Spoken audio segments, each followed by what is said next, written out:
What's up, K-Wings fans? Hope you're all doing well and enjoying your summer so far. We're going to change things up for this episode of Just Winging It in more than one way. This is our first show that we are filming back at Wings Event Center. We missed being here. We'll just put it that way. So we wanted to come back during the summer here. And also, it's going to be our first alumni guest, former K-Wing player. We're going to introduce here in a second. We're very excited to have for this episode of Just Winging It. So we hope you enjoy it. We asked for some questions this week, and so hopefully we can pick his brain a little bit. It is none other than one of the all-time greats of the Kalamazoo Wings, Kevin Schamehorn. Thank you so much for doing this. Appreciate it. Yep. First of all, how have you been? How has this summer been affected by everything going on right now with the COVID concerns and having to stay home a little bit more? Yeah, well, I've been doing very well myself. The guys that we all play together, the alumni, we used to get together every third Wednesday or Thursday night. We can't do that now, and it's put a damper on getting together like that, or you got to take care of your in-laws, and they're older and stuff. So work has been tough too. We got to wear the masks and stuff, and people are getting the flu symptoms, and so it was like, wow, do they really have it or not? And so it's been kind of hectic. We never had anything like this before, so you're a little bit scared of what's going on and nervous and stuff. So, but we'll pass it. We'll get through it, and everything will be okay. How's your health? You look great, first of all, and I know a lot of fans had asked me how you were doing because you were going through quite a bit, and you haven't been. Yeah. You kind of kept it close to the vest. So if you're comfortable sharing, how you feeling? I feel really good. I have prostate cancer, and they detected about a year and a half ago. So I did my chemotherapy and lost all my hair, and didn't feel good for a while. And then I felt better. Then I did my 25 radiations, and I seem to be doing well. But my numbers are up a little bit, and so. I don't worry about it too much. I just go to work. I work every day. I enjoy it, and I don't sit around and worry about it. If I don't feel good, I go to bed early and get up and go to work, and I'll have good days, bad days. But one thing I know, all the guys that I've played with and guys that I work with, a lot of them are getting checked out because it's something if you can get it ahead of time, you'll be good. But if you wait too long, then you're struggling. I waited a little bit too long. My brother had it, my dad had it, and I waited too long. So I've got it, and they could have attacked it a lot sooner. But all in all, I feel good. It's good to hear because, like I said, it's been a while since I've seen you, and you look great. Last time I saw you was in early March, and we were meeting with the alumni, which you guys do every month, and a lot of times it's out at Niskers. Lou, another former K-Wing, and when I came to the event, I was blown away by the amount of people that showed up this time around. There were so many guys. They had to keep adding a table and adding another table. What's your favorite part of those and getting together with some of your old teammates? Well, there was initially when I got sick, Neil Meadmore and Lou and them thought, well, let's get together. And you never know if one of us, happened to pass away. So it started out very small, like 6, 7 of us. All of a sudden there's 10, then 18. And one time we had like 24 of us there, and it's the players, and they invite a friend, and they invite a friend, and it's a lot of fun. It means a lot to me, especially that started out, and I didn't want it to just be like the Kevin Schamehorn night. It's the alumni, all us together, and the Fleshy and all the guys, George, we all get together and tell those stories, and they get bigger and bigger and better as you hear them more. So it's a lot of fun.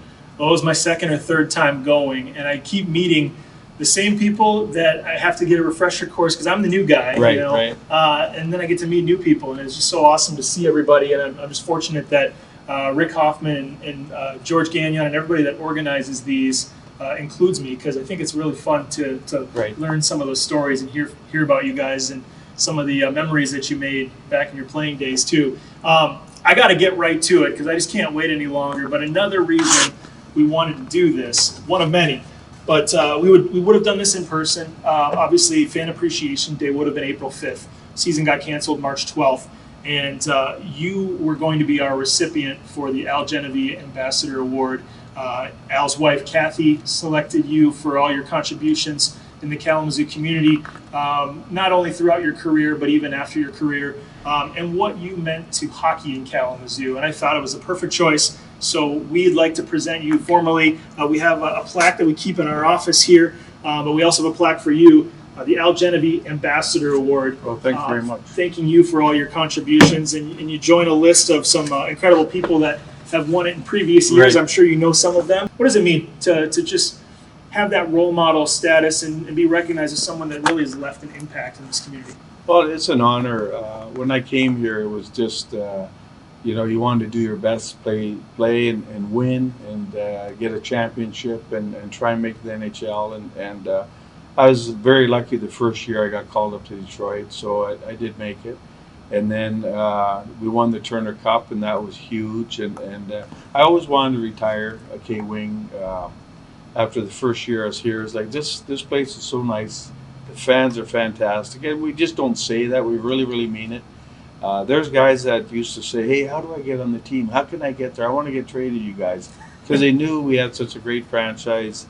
We had tough teams. All the players, they backed each other up. And it was a family atmosphere. Bob Lemieux, he made it that way when he first came here.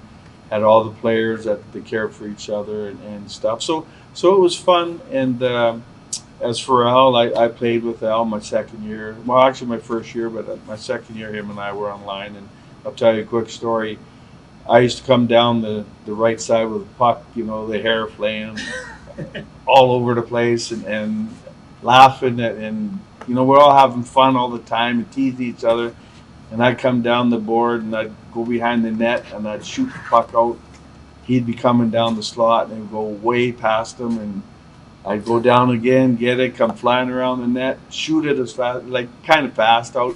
And he'd be just coming over the blue line. He'd say to me, Shammy, he says, go in the corner with the puck, draw the people, then throw it to me. So the next time I did it, I went behind the net into the corner, and he's in the middle of the slot by himself. I pass it to him. He scores. He says, you see, listen to the old man. Look what happens. I said, you just wanted to score the goal. You didn't want me to get it. He said, but you got an assist. So, but that was the way Al was. He was such a smart player, very good. He should have been in the NHL, but he wasn't a fast skater. Mm-hmm. So that was his own. But he was smarter than anybody with a puck, and he used to tell us stuff like that, and it helped out everybody so much. You mentioned the Turner Cup too, and winning that fairly early on. And where does that stand as far as your memories with the K-Wings as a player? Do you have any other memories that really you would put towards the top? No, that is the biggest achievement was winning the Turner Cup, because we would go to Grand Rapids and we would lose like 4-3, and we'd come back here and we'd beat them like 8-2, and then go back there, it'd be like 5-4, and it's just that we just couldn't win in that rink, and we'd kill them here. And the last game we had Ronnie Wilson was out, and Tommy Milani, Tommy Ross, they were out, and Leonard Candy, our best players were all out. And we went into their arena and we won the game. The last period we pulled it out, and I remember going into the last period thinking, this is it. I mean, we're gonna win it, or it just wasn't meant to be. And the guys that won it together, we just, we cared each other for each other, and we just were so proud to be a Kalamazoo Wing, win the Turner Cup together. And it's, for myself, I only won it once. There are a couple guys that won it twice, and that's a big thrill because they won it in Fort Wayne the next year. But that was my big deal. Playing in the NHL, that's always your goal. Right. But to win the Turner Cup was the biggest thing. You had 102 points in the 78-79 season. Yeah. There's only a handful of guys that have ever surpassed 100 points in a K-Wings jersey, and it just doesn't really happen anymore at the minor league level in the United States and Canada. It's rare. Well, what do you remember about that season? Well, when I started out, I was playing very well with Tommy Ross, Tommy Milani. We had a real good line, and those two could skate like the wind, and they were so good with the puck. And all I had to do was go check a lot and make sure that no one was roughing them up or anything. Not that I was a big bodyguard or anything, but that was the way I did. I had like a lot of penalty minutes too, and we clicked as a line. and anybody could play on their line because they put Grant Morin on there for 5 games. Bill Purcell changed it up, and I got 1 point in 5 games, and I was mad. I went in his office and said, Bill, this isn't working. I said, I got 1 point in 5 games and in a slump. He said, yeah. He said, but Grant is scoring. And I said, yeah. I said, I want to get back on that line. So he put me back on the line. Away we went again. We started winning games, but I credit those 2 guys really for my getting 102 points because they were the best. You have the franchise record for points, for goals, and you did have the franchise record for games played. It was just passed this year by Justin Taylor, but the longevity of playing for the same team, right? I think is the most impressive part of some of those records. And you mentioned how much you loved playing here, how you wanted to finish your career here. Can you speak to how tough it is to surpass some of the numbers that you guys? I mean, you have those 2 big records, and Justin's been playing here for 10 years, and he finally got to your games played record. Yeah. Well, when I played here, it was like, because it was the best place to play, you wanted to stay here. If you weren't going to go up to the NHL, it was like, well, this is the best minor league team around the city and all that. And I left to go to Milwaukee. I didn't have a real good year here the year before I left, and I just needed a change mentally. So I asked to be traded, and they were great about it. And I didn't really want to go, but I just needed to at that time. And after I was there, I loved Milwaukee. I was there 3 years, and it was like, boy, maybe I should have stayed in Kalamazoo. But I learned a lot because sometimes it's good to go to a different organization and see how they operate. And so when I came back, I'd sat out a year. I went to New York and opened up a Little Caesars, and I missed hockey and all that. So when I came back for the summer, Steve Doherty said, why don't you try out for the Wings again? So he arranged it that I come for training camp. And I literally was dying in training camp. I was so out of shape. It was terrible. But luckily, I only played 9 games because I broke my wrist and stuff. And Minnesota wanted to play their players. And I understood that. But as long as I got on the team as a K-wing, that's all that really mattered at the end. It's funny you mentioned training camp because I was just talking to Nick Bootland, our head coach, about if for some reason our season's delayed because of everything going on, could be a longer training camp, 3 or 4 weeks potentially. Normally Right. It's only 2, and I'm thinking, man, those poor guys are going to hate it by the end of the 4th week. But you know what? When you really, really think of it, training camp is the tougher part. But when you think of your games, when they say, okay, you got 80 games during the year or 75, whatever it is, and you look and you say, well, that's a long season. But you look at the game, how many shifts you play, and how many minutes you're actually skating. So if you have to really go hard for maybe 15 to 18 minutes a game, so you're out there maybe 22 shifts, that's not too hard to ask somebody on the first line to go that hard. Now your 4th line, they probably get 8 minutes at the most. Yeah. So if a guy can't go out there for 40 seconds and go as fast as he can, hard as he can, see, it's all mental. Yep. We got everybody geared that, it's a long season and we got to change it up, and it's so hard. Well, the practices are harder than the games. Yeah. The games are Oh, yeah. fun. The people are here, and it's entertaining. But when you got to, I could never figure out why a guy couldn't get up for 8 minutes of a game to go and skate as hard as he can for 8 minutes, We open it up to the fans, and I do have a couple good ones that I wanted to pass along to you. This one's from Ben. He wanted to know, is there anything that you miss about playing? Now that you've been removed from playing the game for a while now, is there anything you look back on and you miss? Well, definitely the fans. I was one of the ones that I loved to play in front of the fans, whether it was 500 or 5,000.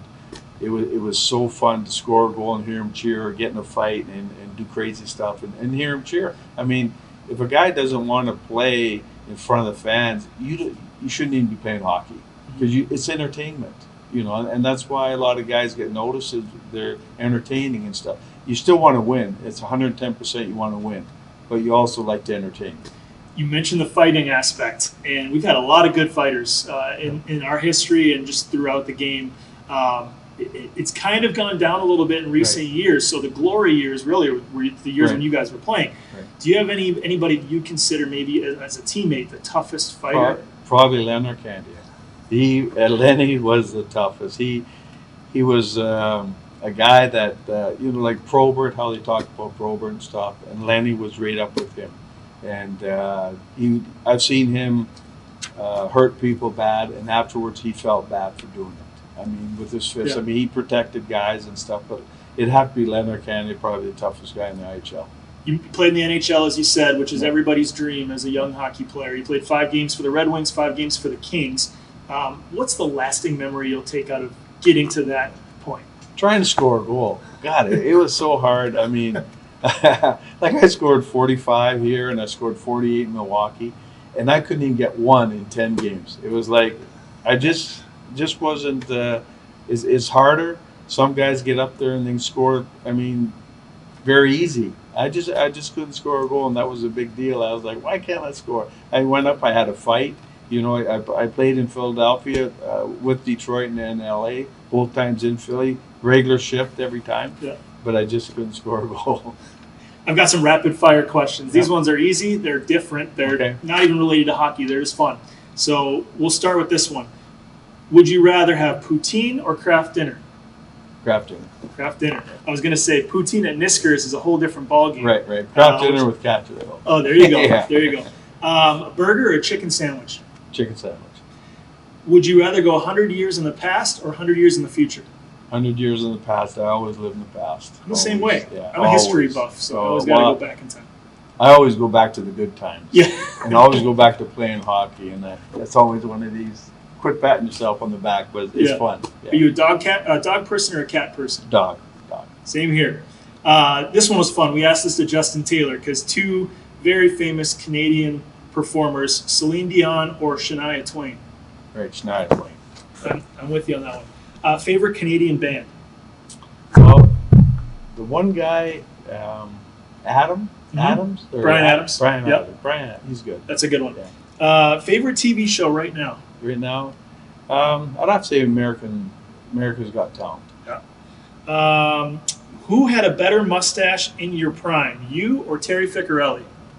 Terry Ficcarelli. He's the best. He still looks the same. He still looks exactly the same. Yeah, he comes and he's still. I mean, the guy's amazing. He still looks like he did the first. He year. hasn't aged a bit, and the mustache looks as good as ever. He's tanned. He's the same. He's still got the same suits probably, and he used to be so particular. He had all his shoes in boxes, and they're all organized in his closet. I saw him one time because I helped him move and stuff. It's quite a guy. Would you rather be a famous movie star or a famous member of your favorite band? In the band, because I like being with guys. Would you rather have it be 100 degrees every single day or 20 degrees every day? Fahrenheit. Yeah, I don't know. You can put a parka on, but boy, oh boy, I'd rather be hot. Yeah. Would you rather own your own yacht or own your own island? I'd have to say islands. Favorite beverage of any kind? Beverage? I'd have to say Gatorade because I don't drink anymore. Yeah. Would you rather live up in the mountains, beautiful mountain view, or oceanside? Oceanside. Only a few more here. If you could pick a theme song that you would skate out to, right, what would it be? Favorite song, maybe? We are the champions. Yeah. Would you rather live underwater or in outer space? Well, they say I'm a space cadet, so outer space. If you could pick 3 other people to be in your ideal golf foursome, Right. who would it be? Could be living, could be dead, could be friends, could be celebrities. Well, I'd have to say my brother and my father, and it'd be a choice between all my buddies. I'd have to A raffle or something, a lottery. I wouldn't want to hurt any feelings because they're all so close and dear to me. But you know what? I'd take that back. I'd have to say my wife because she's a pro golfer. She is. She was a pro golfer. I did not know that. Yeah, That's they own a awesome. golf course in Sturgis. And do you guys still play? Yeah. That's awesome. That's a good foursome right there. I'd have to take my wife and father and brother. That'd be a great foursome. Speaking of your wife and your family, last season, the 2018-19 season, we retired your number. You were the second number ever retired in our team's history. We also retired your buddy George Gagnon later on in the year. Right. The number 26 is hanging up there in the rafters. You had your wife and your kids there for the ceremony. What did that experience mean to you? Well, that meant a lot. Although they weren't with me while I was playing, I met my wife after I played. But for them to see the old timer games that I played in, and just to be around this because they hear me talk about it all the time, it was a big thrill for them. At first, I said, "You guys want to go on the ice?" And they're like, "Yeah." I mean, they wanted to right away, so it was fun for them. You mentioned work right now during this summer and how you've been home, working from home, and everything's been affected by everything going on. What's the biggest adjustment for you personally with your work and having to adjust to these regulations that we have? Well, the big thing is that you can't be close to each other. You got to keep your distance and have your masks on. So when you're telling somebody something, they can't hear you, and you got to take your mask off and kind of stay back. And it's just uncomfortable. And when we walk in our building, we get checked for the virus. I mean, they Yep. do our temperature check, which is good. Yep. But it's just one of those things where you got to do it and don't get worked up about it.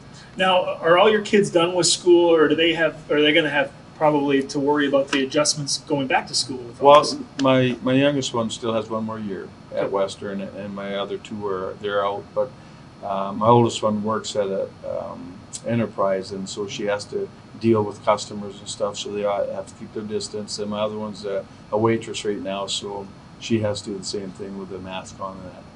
Lastly, does the Schamehorn family have any fun things planned that maybe you had to postpone, or anything that you're looking forward to once we can get back to the norm again, going on vacation anywhere fun? Well, we always talk about going to Florida to Disney again as a family, or maybe go to Hawaii and see my sister and stuff. But we're just a family that will go, well, why don't we do this? And a week later, we're planning on doing it. We don't really plan out because things change so much, and we're more spontaneous and stuff.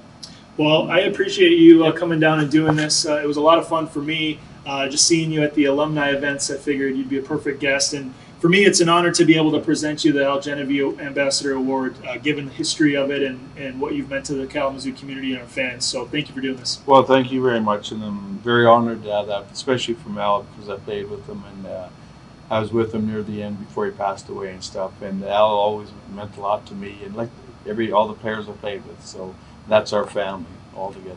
All my best to you and your family, and take care. I'm looking forward to talking to you soon. Yep, and I hope you guys have a good year this year. Thank you. Once you get going.